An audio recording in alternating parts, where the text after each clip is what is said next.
Hello and welcome to the Record Club, brought to you by Record Store Day, the official charts and National Album Day, and proudly in association with Bowers Wilkins.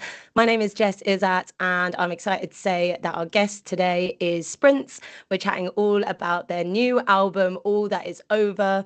If you've hung out with us here before, you'll know that we're going to be spending the next half an hour or so talking to Carla, Jack, and Sam from Sprints all about the new record. So we will also be putting forward some of your questions about the album for them to answer. If you want to get involved, drop us a question in the comment section below. I'll be asking a selection of them in the second half of our chat. And on top of that, one lucky person who sends in a question today is going to be randomly selected to win a pair of Bowers and Wilkins PX7 Season 2 over-ear noise cancelling headphones, which I'm modelling for you right now. I've been listening to the album as well. It's been great. So don't miss out. Get your questions to us. If you haven't already got yourself a physical copy of the album, we obviously recommend you order one from your local record store once our chat with the band is over. But first, let's get straight into this week's Record Club and say a big hello to Sprints. Welcome. Hi. How are we doing? Whereabouts in the world are we? We're in Bristol, beautiful Bristol. And you've been doing record stores, you've been celebrating the release of the album in style, I hear as well. I don't know what kind of style, diaper style probably. But yeah, we've been doing record stores across the UK and Ireland for the last week, and we're finishing up we've got Bristol tonight, Kingston tomorrow, and then we wrap up in Berlin, which is going to be very dangerous. Yeah, we touched obviously. on the release party in Mascara Bar, which just reminds me of Guinness. And then following that, Baby Guinnesses. So won't talk about that, but I saw the videos and it looked very fun. We actually like to start each week of the Record Club with a question from one of the many amazing independent record stores in the UK. And this week we've got one from Truck in Oxford. And they are asking, was there anything that you learned from the process of releasing Letter to Self that you've applied or done differently on this record, All That Is Over? That's a I Good question. would say actually with the release week itself, I think at the end of release week last year with Letter to Self, we were all like dead on our feet. I think Carla had laryngitis, I had bronchitis. We weren't well, so I think we knew what we were getting into this time. So by like the first UK one, we were all like, okay, let's take it very easy for a couple of days because we're gonna be very run down no matter what. So we're still, pretty tired and stuff, but hanging in there a bit better this time Yeah. around, I think. I think in the process of the making of the record, it was like learning to trust ourselves a lot more and to not doubt ourselves. I think at this album, due to the time restriction that we turned it out quite quickly since the last record, we didn't really doubt anything. We just went with our gut, kind of our instinct, and just wrote stuff that sporadically came to life on the road and didn't really second guess it that much. And I think it comes out and it comes across in like the urgency. And it's a better reflection, I think, of ourselves than the first record even. Mm. No, Oh, go yeah, on. go on. You go.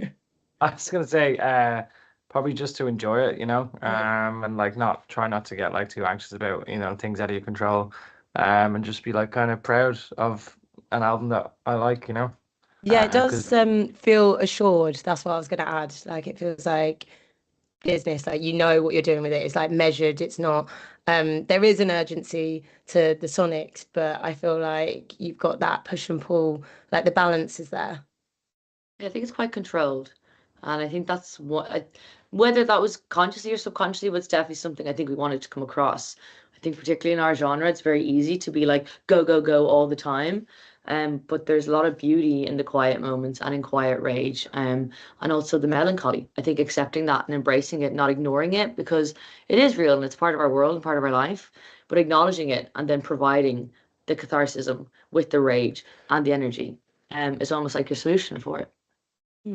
Obviously, we have to say big ups to Chuck in Oxford. Thank you for your question. Okay, well, huge congratulations on the album, the second album. People don't like me saying this, but a notoriously hard second album is what a lot of bands say. Did you ever think that in the approach to this? Did you think that this one was going to be tricky or like what was your feelings around this second album vibe? probably crept into our minds every now and again, but I think we got a new guitarist in Zach who was full of energy, full of beans, and just like Literally. it was his first album, I guess. So maybe that's how we like managed to get Circumnavigate around that, the yeah. second album curse.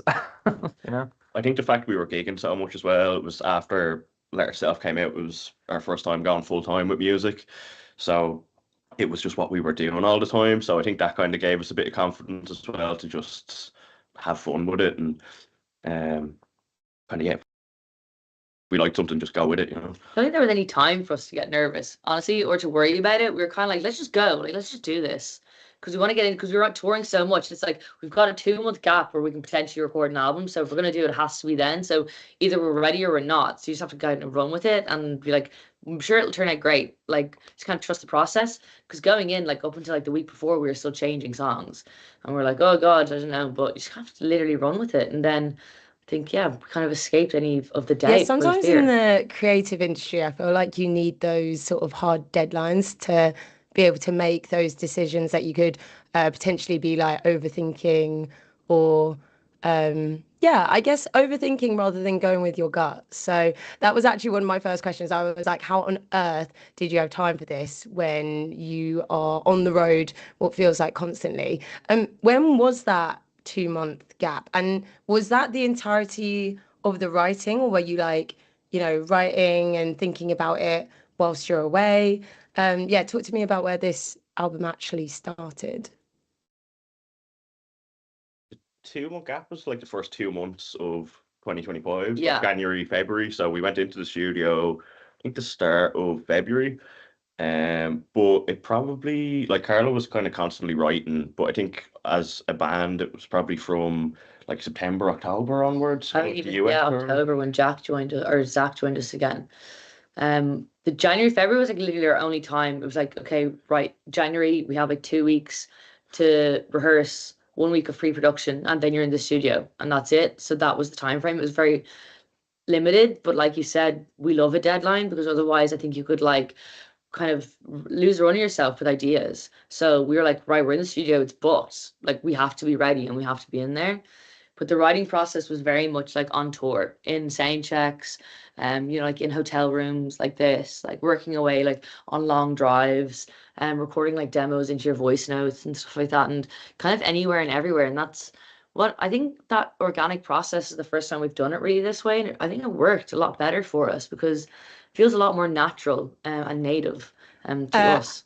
is there any form of the demos that made it into the final recording, or is that not your vibe? Do you like record it straight in the studio?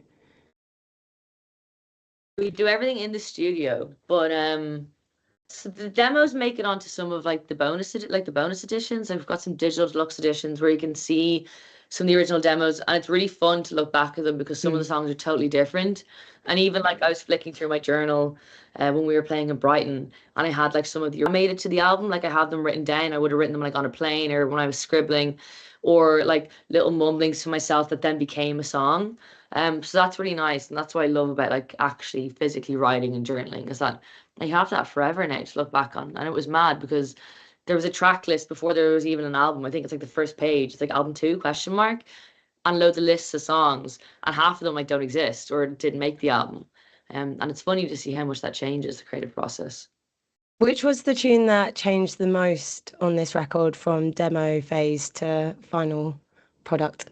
Desire, I think. Yeah, Very, definitely very Desire. different to I think it's a completely different song, different beat, different tempo. Kind of had a blurry kind of vibe to it, and now it's a cowboy gothic. It was probably more close to Ray. It was probably of other songs on the album originally, Yeah. and like a bit synthy. We also weren't going to record it. It was very a last minute edition because we were just like, we were rehearsing the demo kind of version of it, and it wasn't really, not that it wasn't working, but we were just like, Yeah, with the other songs. We didn't yeah. get that like it's like you didn't have that click with it. You're like, it's fine, but But the melody was good. Do you know what I mean? Like we knew that was like something. Do you know what I mean? So it was like, yeah, we'll keep working on it, and Yeah, I think it was literally the last rehearsal before pre-production. Carla came in and was like, "What if we completely change it?" And like went with a nylon string guitar, and then we all just kind of jammed like version of it, and it kind of stayed similar enough to that in the end. Yeah, it went from like a 3 minute like funky garage song to like a 7 minute gothic like Western epic. And I think it's the perfect kind of description of the album. It kind of encapsulated, I think, the aesthetic and how we wanted the album to sound and what we wanted it to feel and look like. I always like to know which ones maybe almost didn't make it onto the album for whatever reason, and it means that if that's someone's favorite at home, they can savor it a bit more. Um, if we're talking about the track list, I actually even like before you hit play on it, I'm looking at like we've got Beg, we've got Need, Desire, Abandon, Rage. All of it's so emotionally intense. I feel like it's already getting across like that energy. How do you capture that energy in the studio? Are you like a record as live, or do you take these different takes, or is there a specific engineer that you work with? Yeah, so I have worked with Dan Fox, who's in a very popular band called Gilla Band. He's the bassist in that band, produces a ton of music now, and we've worked with him basically since our second single, and he's the only person we've worked with across other projects, and it's been an incredible partnership. But it usually we would have tracked everything live as a band, but this album we switched it up, and Jack and Sam would have done all the rhythm live together, and the guitarists were added kind of over to a click, and we use a lot more electronics and synths and some samples across this record. So things have to be done to a click, so they're kind of perfect. But there's a lot of live elements, and I think the performance is about like when we're even when you guys were doing like your rhythm stuff, we would all be in the room playing, like myself and Zach, and I'd be singing to make it feel like a gig and a performance. I think that's how we get a lot of the energy across. I think he puts an emphasis on like trying when you're doing a take, getting like the best performance out of you. Like he'd rather you do 3 takes that are fucking ferocious than like, getting 20 takes so he has stuff in the bank in case or whatever. He'd rather has Yeah. like go 11 out of 10 or don't go like, don't bother. There's actually very little comping ever done on our stuff, which I don't know if that's common. I know it's common in pop music, like to take multiple takes and chop lyrics, and Billie Eilish talks about it a lot, where she like would do like 100 takes and they'd like literally comp a single word from each We one. can sit at home and record. I know, that's the thing. It's like I don't know if it's that common. I haven't spoken to many bands about it, but we wouldn't ever comp. So like Sam said, he'd rather you do like 3 insane takes, and if it's not perfect, it doesn't matter, because it's almost like that's where the emotion comes from. It's not about perfection, it's about energy. I remember hearing Billie Eilish talk about that. I think it was in like one of those really long sort of documentary type interviews. And I just can't imagine being locked in to something for so long that you can literally take the exact, yeah. I think That it is was down to important. like the breaths as well. Yeah, it is. That is Yeah. crazy. Um, well, to be honest, like you said, like getting that actual like raw emotion out of something, you really need to be like going for it, like you mean it, like you actually mean each word. I did notice this is more of a comment than like a question, but I feel like in this album, like especially lyrically, movement and sort of occupying space in a really sort of physical and visceral way feels quite like important in the lyrics, and then sort of that married with some of the social commentary that you have in this, Carla. Like, was that intentional? Because also I feel like it's such a physical album as well. Like, I'm sure you have people like moshing at pretty much every gig. You probably feel like moshing yourself when you're recording it, but yeah, that like sort of physical, like like the words like sprawling and just like taking up space. Is that something important to you when you're writing? Yeah, definitely. I think like it can be hard being a woman in the music industry, particularly in this kind of like male dominated or heavier genres. And sometimes I think it's common for people who are like other or like marginalized voices to maybe not want like to shrink themselves to be more palatable or to feel a little bit more like you're gonna not ruffle any feathers and fit in. And I think that like got me to a certain point, but on the first record, I think you can kind of hear the imposter syndrome, and it was quite crippling, and it just really started to grate on me. And I think after touring for that long and, you know, being through so much, I was like, right, well, I can either keep feeling this anxiety or I can just own it and take up the space and use my voice and ruffle the feathers, but for the right reasons, and to try give a platform to issues that matter.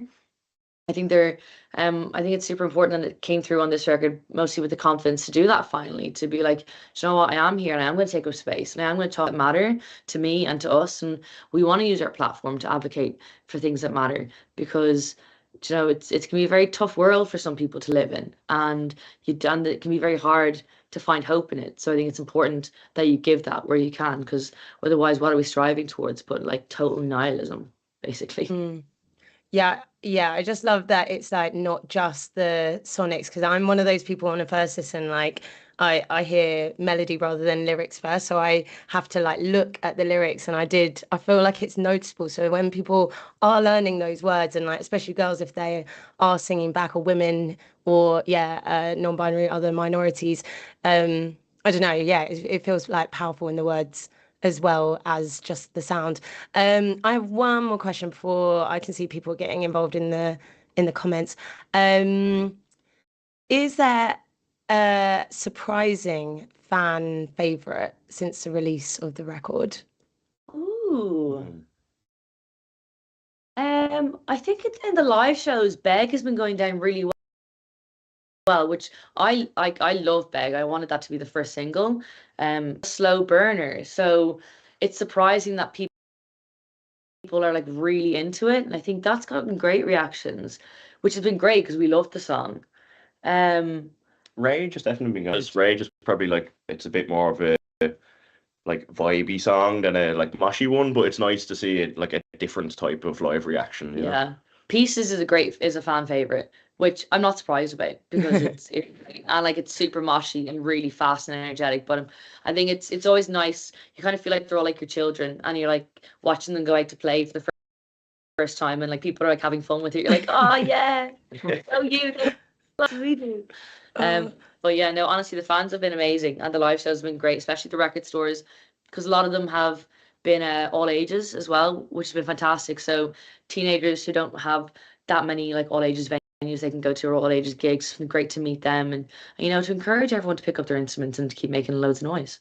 We have Donald on Record Store Days Facebook saying, when you released Letter to Self, you did an online Q&A session, and they've said that they asked at the time who you'd love to open up for, and your answer was Pixies. Now that has been fulfilled, who else would you love to open up for or have open for you? Ooh. I think we all love to open for LCD, probably. Yeah, I was gonna say Amyl and the Sniffers. Yeah. LCD if they come back. Who else? Once I'm throwing it there. Oh God, I don't know. LCD, yeah. Yeah. Blur, maybe? LCD Sound System, if you're Yeah. watching. Get involved. Yeah, who would we like to open Yeah, up with? I don't know. that would be an epic gig, to be fair. That would be Oh yeah, unbelievable. one of our favorites. We have Stephen on the Record Club's Facebook who says, loving you guys live. How much do you have your live show and sound in mind whilst you are?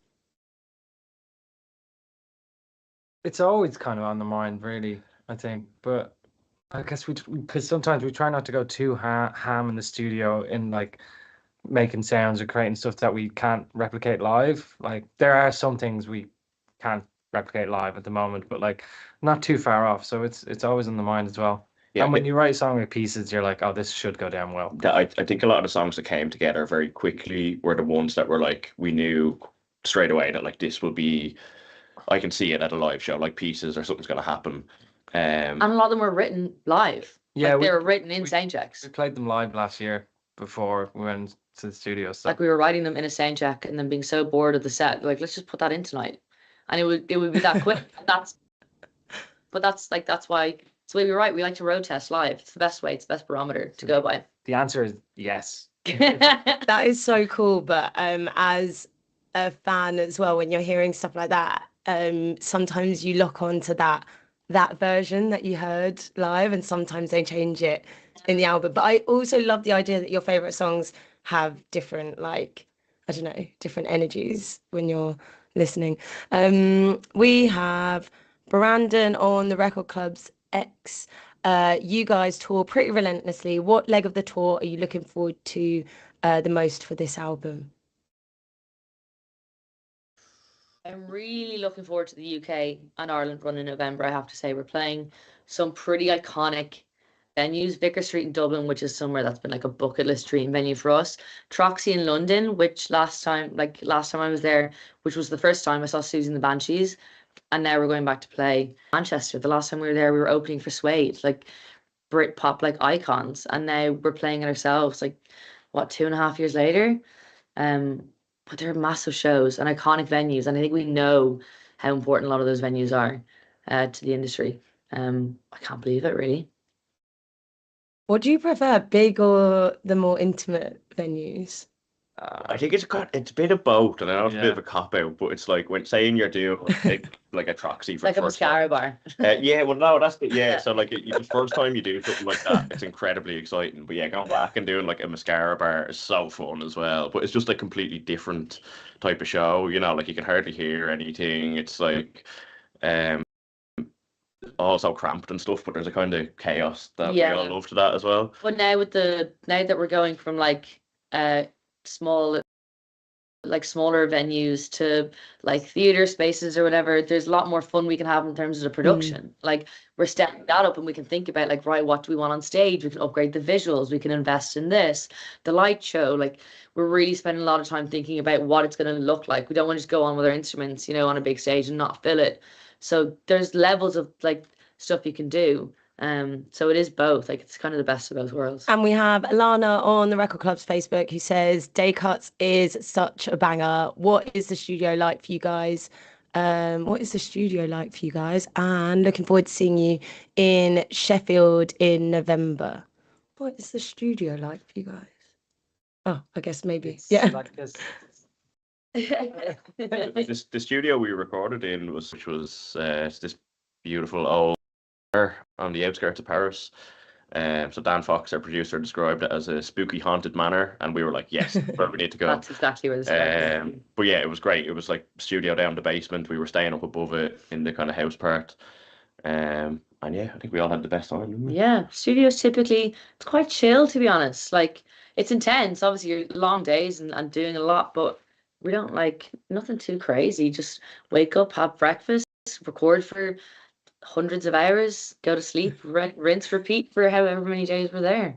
Yeah, is that it? Are you like 100% hold away, or do you go out on like walks for like fresh We all air? individually would go out on walks and stuff. Do you know what I mean? Your solo Yeah, time. probably not as much as you think, though. I think even when you're not personally recording something, you kind of want to be around to see the bits coming together, and you pop out here and there, but it is exciting just even sitting in the control room and like hearing the layers kind of stack up and see everything coming together. And what are the snacks saying? The snacks. Yeah. Oh, in France, unbelievable. We ate so much cheese and bread. I think we were 90% cheese and bread coming home. The butter is the only, like, Irish butter is obviously the best butter in the world, but the French is a close second because it's salty and that was fantastic. Lots of like cream and lots of coffee. There's dessert with every meal as well. Yeah. Like, it's unreal. And the wine. France now. Let's go. Yeah. We have Nick on the Official Charts Facebook asking, what are your self-care musts whilst on tour? That's a good question.